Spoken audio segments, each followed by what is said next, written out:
أهلا بيكم في الدرس الثاني، وفي الدرس ده هنتكلم عن موضوع مهم جدا ألا وهو النظام الثنائي أو نظام الباينري سيستم. خلينا كده نبتدي نقول بسم الله ونبتدي شرح.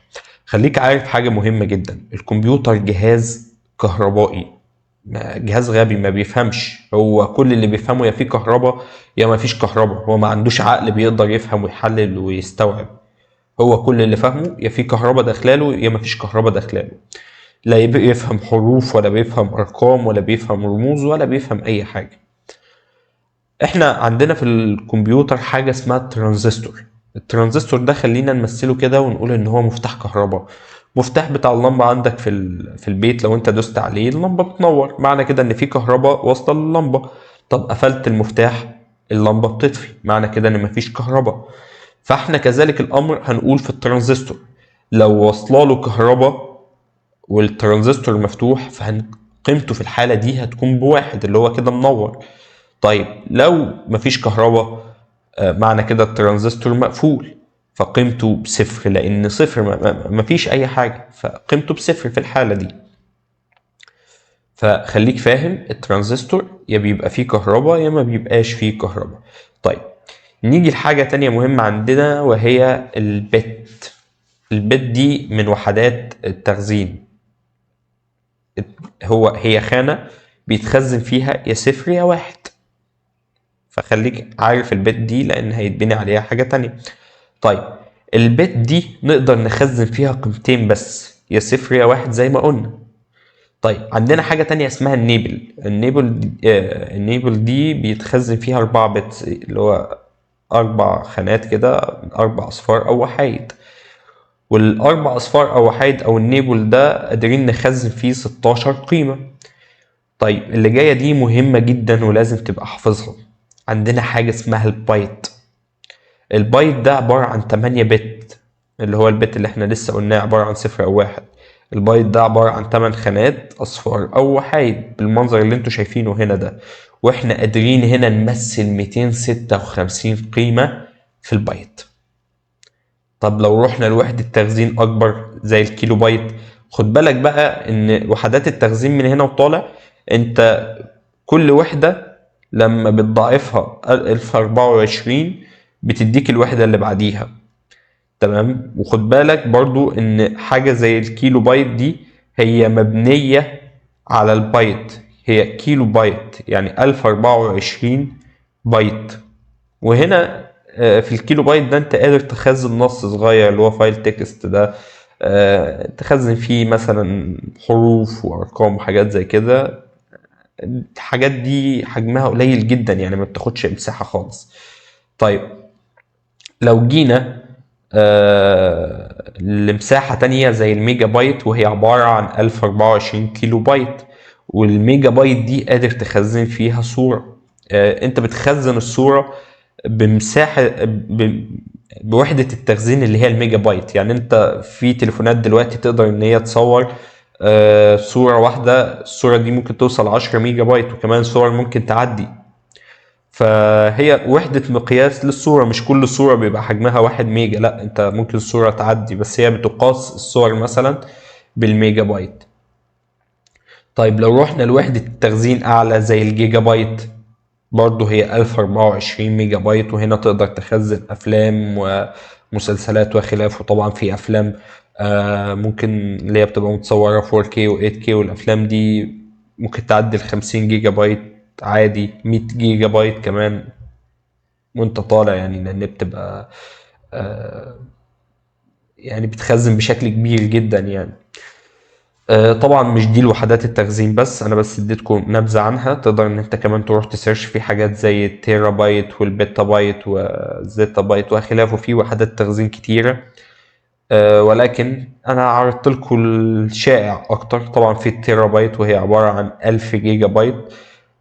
تقدر برضو ان انت تروح تسيرش كده، تعود ان انت دايما مش كل معلومه بتاخدها بتقف عندها، تروح تسيرش كده وتشوف الدنيا ماشيه ازاي. طيب خلينا بقى نخش في هنا في نقطة مهمة جدا ألا وهي الأنظمة. وركز جامد لأن اللي هيتشرح ده مهم جدا. احنا كبني آدمين عندنا نظام خاص بينا احنا اسمه النظام العشري. وده مكون من 10 أرقام بيبتدوا من الصفر لحد التسعة. 0 1 2 3 4 5 6 7 8 9.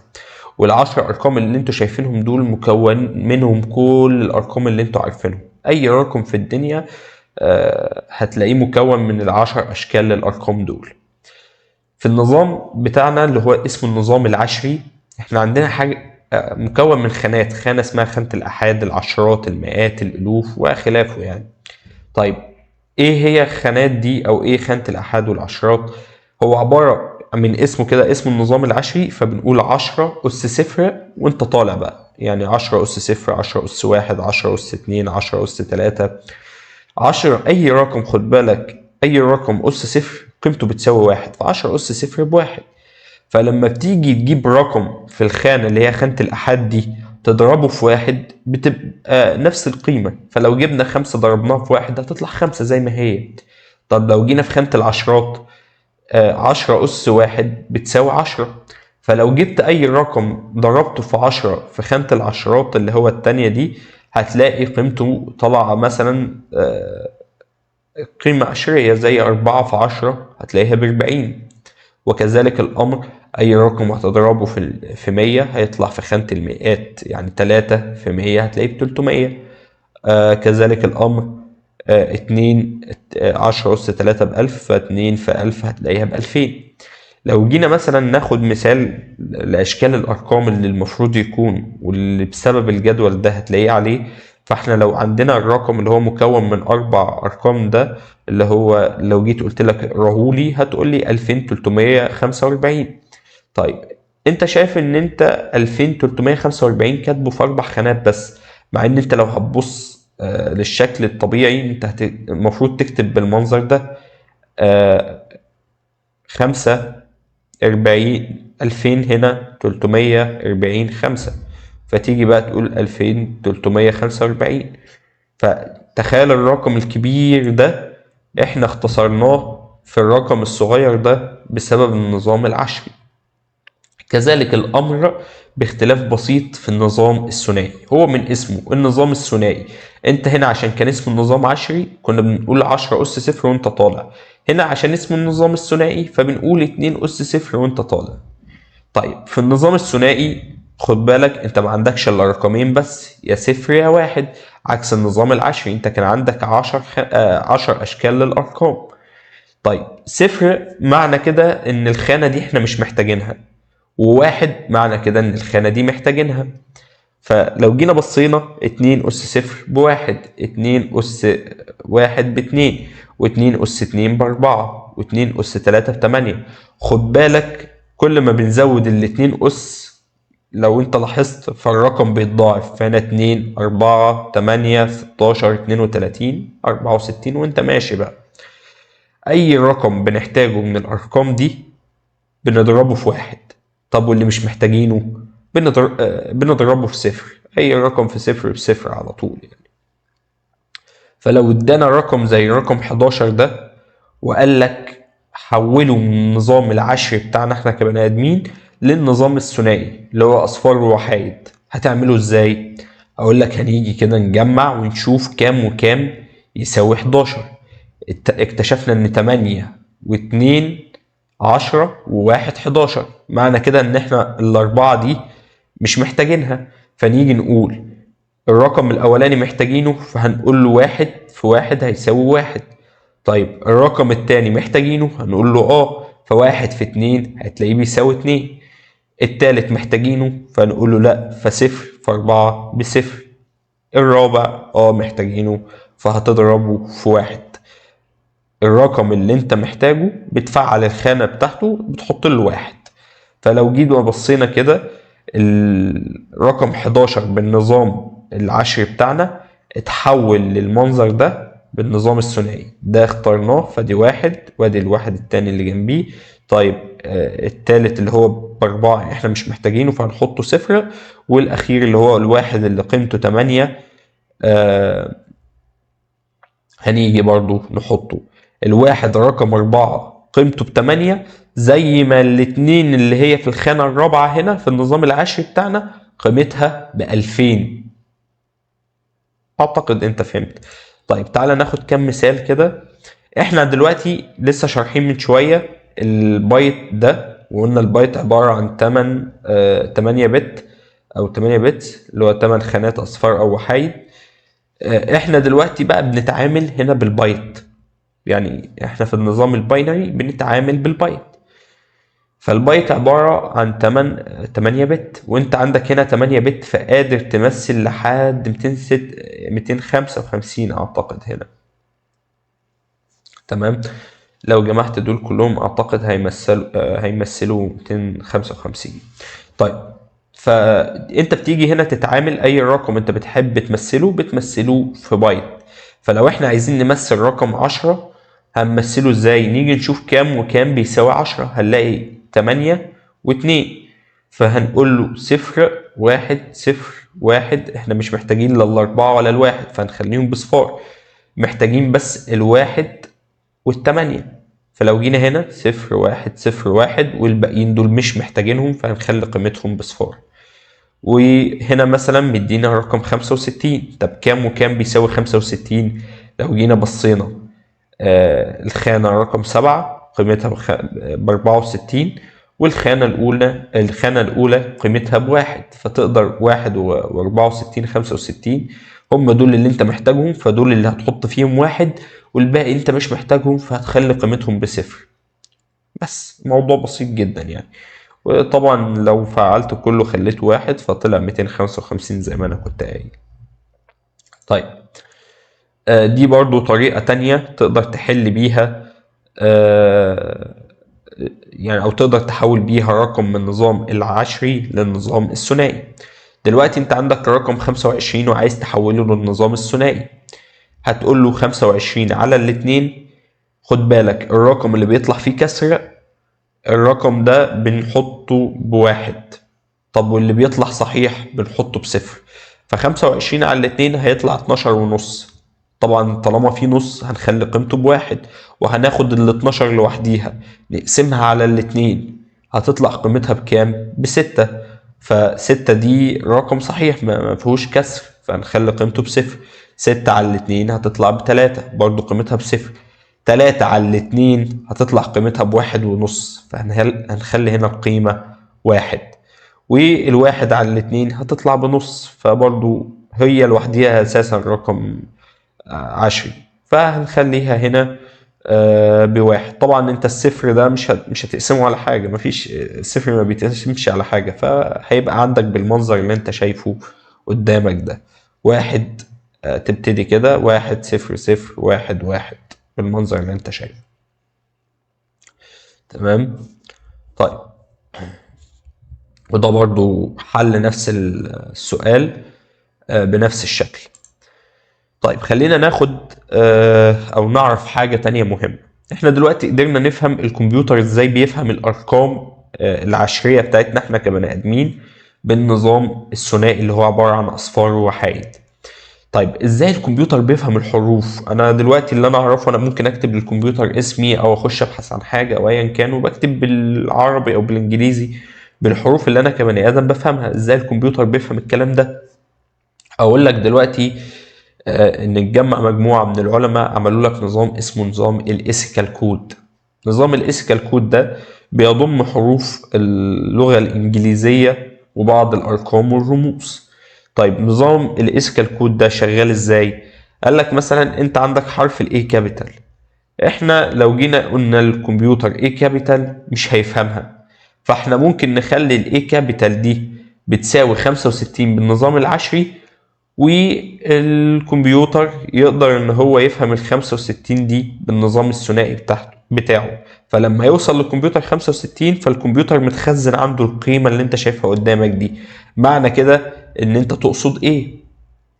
تمام بالمنظر ده. وطبعا الموضوع مشي على حاجات كتير يعني مشي على الارقام، الحروف الكابيتال، الحروف السمول، السبيس او المسافة اللي انت بتعملها. كل حرف بقى ليه قيمة ثابتة، فانت رحت في اي مكان الحرف ده قيمته ثابتة. طيب خلينا ناخد نظام عندنا برضو النظام ده هنعدي عليه بشكل سريع كده، مش هنتعمق فيه، وهو نظام الهكساديسيمال أو النظام السادس عشر. النظام العشري كان مكون من 10 خانات، النظام الثنائي كان مكون من خانتين، فالنظام السادس عشر هيبقى مكون من 16 خانة. طب وال 16 خانة دول ماشيين ازاي؟ بيبتدوا من الصفر لحد التسعة اللي هم 10 أرقام، ومن بعد التسعة بيكمل حروف لحد ما يكمل ال 16 خانة، فبيبتدي من ال A وينتهي عند ال F. وبالمنظر اللي انت شايفه قدامك ده طبعا بتبتدي بالمنظر ده. طبعا كل الصفر طبعا قيمته صفر، الواحد ده قيمته بالباينري، الاتنين قيمته بالباينري وخلافه. نظام الهكساديسيمال هو بيختصر لك بشكل كبير جدا. فاحنا دلوقتي مثلا وهنفهم من خلال المثال اللي جاي ده،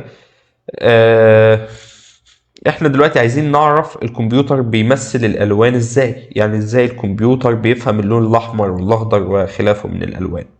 عندنا نظام اسمه نظام الار جي بي، وهو كلمة ار جي بي اختصار لريد جرين بلو. الثلاث الوان دول اللي هو الاحمر والاخضر والازرق، الثلاث الوان دول بيمثلوا اي يعني قيمتهم مع بعض كده، تقدر بس تغير في درجة كل لون منهم. من خلال الثلاث الوان دول تقدر تجيب اي لون في الدنيا انت عايزه، ابيض اسود ازرق اخضر احمر، كل الالوان دي بتتكون من الثلاث درجات او الثلاث الوان دول باختلاف درجاتهم. كل درجة من درجات الالوان دي قيمتها بايت. فالاحمر هنا عندنا بيساوي 255 درجة، يعني احنا اللون الاحمر نقدر نمثله ب 255 درجة. نظام الار جي بي على بعضيه قيمته 3 بايت، فالاحمر 255 درجة، كذلك الاخضر، كذلك الازرق. تمام. تخيل انا دلوقتي لو عايز ان انا احط الاحمر بالنظام بالبايت بتاعنا اللي هو الاصفار والوحايد، تخيل انت كنت هتكتب الثلاث اكواد دول، يعني 8 و8 16 و8 مش عارف كام، فكل ده هتجيبه جنب بعضيه بالمنظر ده مش هتقدر تفهمه. صعب علينا كبني ادمين ان احنا نفهم المنظر اللي انتوا شايفينه قدامكم ده، لكن سهل عليا انا كبني ادم ان انا افهم اف. يعني انا اختصرت 8 اصفار وحايد في حرفين، فده بالنسبه لي انا كبني ادم سهل ان انا افهمه. فهنا لو نفترض ان انا عايز اخلي اللون الاحمر ف 255، فال 255 دول بيرمز لهم باف. انا سهل ان انا افهم الاف معناها ان هي ان هي اعلى قيمه. تمام. والباقيين اصفار صفرين وصفرين، خلاص بدل ما اكتب 8 اصفار و8 اصفار. فده شكل الهكساديسيمال في التطبيق العملي، تقدر برضو ان انت تروح تسيرش عنه. بس انا برضو اديتك نبذة سريعة جدا عن نظام الهكساديسيمال. نخش لاخر حاجة معانا، الا وهي ازاي الكود اللي احنا بنكتبه في الكمبيوتر بيشتغل. لحظة بس قبل ما اشرح الجزئية دي، الصور اللي انتوا بتشوفوها تمام هي مكونة من حاجة اسمها بيكسل. البيكسل ده بيبقى مربع صغير جدا كده، لو انت كنت جيت في الصور القديمة وقربت صورة لا يعني قربت جامد هتلاقيها كده عبارة عن مربعات جنب بعضيها. هي دي البيكسل، انت عبارة عن مربع مكون من لون متجمع بقى طبعا ملايين البيكسل دي في صورة واحدة، فبتلاقي صورة كده مكونة عبارة عن مربعات ألوان. طيب الفيديو عبارة عن ايه؟ عبارة عن مجموعة من الصور بتمشي بتردد معين. لو حد فيكم مثلا بيلعب بابجي او اي لعبة من الالعاب اللي هي معروفة دي، فهتلاقي بيقول لك مثلا الجهاز ده 90 فريم. 90 فريم معناه انه 90 اطار في الثانية، يعني الصورة يعني بيعرض 90 صورة في الثانية. فانت من سرعة عرض الصور دي انت عينك كبني ادم ما بتقدرش تلاحظ التقليب بين كل صورة والتانية. فكل ما يبقى سرعة التقليب او سرعة عرض الصور دي اعلى، كل ما الصورة تبقى اكتر سلاسة. فعشان كده تلاقي الناس الجيمرز بيروحوا يدوروا على جهاز فريماته اعلى، الفريمز اعلى وهكذا يعني. تمام. طيب خلينا دلوقتي نفهم انا لما بكتب كود ايه المراحل اللي بيمر بيها عشان يقدر ان هو يطلع في الاخر ويشتغل. احنا عندنا حاجة اسمها السورس كود. السورس كود وهو الكود اللي انا ببقى كاتبه، المحتوى بتاعي. زي مثلا انا كتبت برنامج بيجمع رقمين، فالكتابة اللي انا كاتبها دي هي اللي اسمها السورس كود، الكود بتاعي اللي انا كتبته. السورس كود ده بيروح لمرحلة اسمها البري بروسيسور. المرحلة دي هو بيبدأ يتعامل فيها مع المكتبات ويستدعي فيها الأوامر والمكتبات اللي أنا ببقى طالبها، أو طالب كود من مكتبة معينة، فهو بيبتدي إن هو يستدعي الكود ده من المكتبة دي. بعد كده بيروح يعمل عملية اسمها عملية الكومبايلر، أو بيروح لمرحلة تالتة اسمها الكومبايلر. في الكومبايلر ده فهو بيحول الكود بتاعي اللي انا بفهمه كبني ادم، واللي كنا شرحناه في المحاضرة اللي فاتت. قلنا ان احنا عندنا حاجة اسمها الاسمبلي، او كود او لغة اسمها الاسمبلي، ودي لغة قريبة جدا للغة الآلة اللي هي الصفر وواحد. فنقدر نقول انها لغة بسيطة بتحول الكود بتاعي ده للغة بتاعت الاسمبلي، ولغة الاسمبلي بتقدر ان هي تحوله لاصفار ووحايد. فمرحلة الكومبايلر دي هو بيبدأ يتحقق من الاخطاء، بيشوف هل في اخطاء موجودة في الكود، في كتابتك للكود. لو لقى ان في اخطاء هيظهر لك الخطأ ومش هيشغل البرنامج. طب لقى ان مفيش خطأ، هيبدأ يروح يعمل عملية اسمها الاسمبلر. الاسمبلر ده اللي هو بيحول الكود. احنا حولنا في الاول الكود بتاعنا للاسمبلي، وبعد كده بنروح نعمل له حاجه اسمها الاسمبلر، اللي احنا بنحول كود الاسمبلي ده للماشين كود اللي هو عباره عن اصفار وحايد. وبعد كده بنعمل حاجه اسمها اللينكر، واللي هو بتجمع بقى الفايلز بتاع المكتبات وكل حاجه في ملف واحد. وفي الاخر بنروح لمرحله البرنامج النهائي، واللي بيبقى امتداده .exe. ده باختصار المراحل اللي بيمر بيها الكود بتاعك من أول ما بتكتبه لحد ما بيطلع لبرنامج نهائي جاهز للتشغيل. بس كده. أشوفكم بقى المحاضرة الجاية، وراجع على المحاضرة دي، وهطلب منك واجب إن أنت تروح تدور على الجدول بتاع الهكساديسيمال وتكتب اسمك بنظام الباينري سيستم. وبس كده، السلام عليكم. اعمل يا جدع لايك، اقرا لي، قول لي الله ينور، ما اشتمني وفي يبقى كده بتقدرني. انما بتعمل تقرا وما تعملش حاجه، تبحلق وتبرق بس في الكومنت او في البوست بحلق بره، انت داخل على الفيسبوك عشان تبقى بحلق بره.